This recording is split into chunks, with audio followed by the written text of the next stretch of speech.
হিন্দু শাস্ত্র অনুযায়ী মানুষের জীবনকে ১০০ বছর পরমায়ু ধরে ৪টি পর্যায়ে ভাগ করা হয়েছে, যাকে একত্রে চতুরাশ্রম বলা হয়।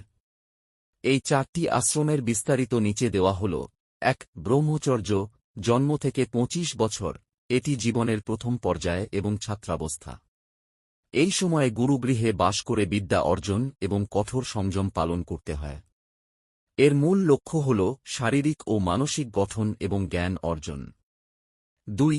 গার্হস্থ্য, ২৫ থেকে ৫০ বছর, শিক্ষা শেষে বিবাহ বন্ধনে আবদ্ধ হয়ে সংসারী হওয়ার পর্যায় এটি। এই আশ্রমে থেকে মানুষ অর্থ উপার্জন করে, পরিবার প্রতিপালন করে এবং সমাজের প্রতি দায়িত্ব পালন করে।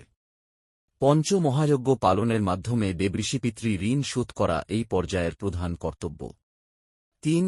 বানপ্রস্থ, ৫০ থেকে ৭৫ বছর, সন্তানরা বড় হয়ে সংসারী হওয়ার পর এই স্তরে মানুষ পারিবারিক মায়া ও সাংসারিক দায়িত্ব ত্যাগ করে আধ্যাত্মিকতার দিকে মন দেয়। এই সময়ে মানুষ গ্রামে বা বনে বাস করে ঈশ্বর চিন্তায় মগ্ন থাকে এবং পরবর্তী প্রজন্মের জন্য পরামর্শদাতা হিসেবে কাজ করে। ৪. সন্ন্যাস, ৭৫ থেকে ১০০ বছর, এটি জীবনের শেষ পর্যায়। এই স্তরে মানুষ সর্বস্ব ত্যাগ করে কেবল মোক্ষ, মুক্তি লাভের সাধনা করে। সন্ন্যাসীরা এক স্থানে স্থায়ীভাবে থাকেন না এবং সকল পার্থিব বন্ধন থেকে মুক্ত হয়ে পরমাত্মার ধ্যানে নিমগ্ন থাকেন।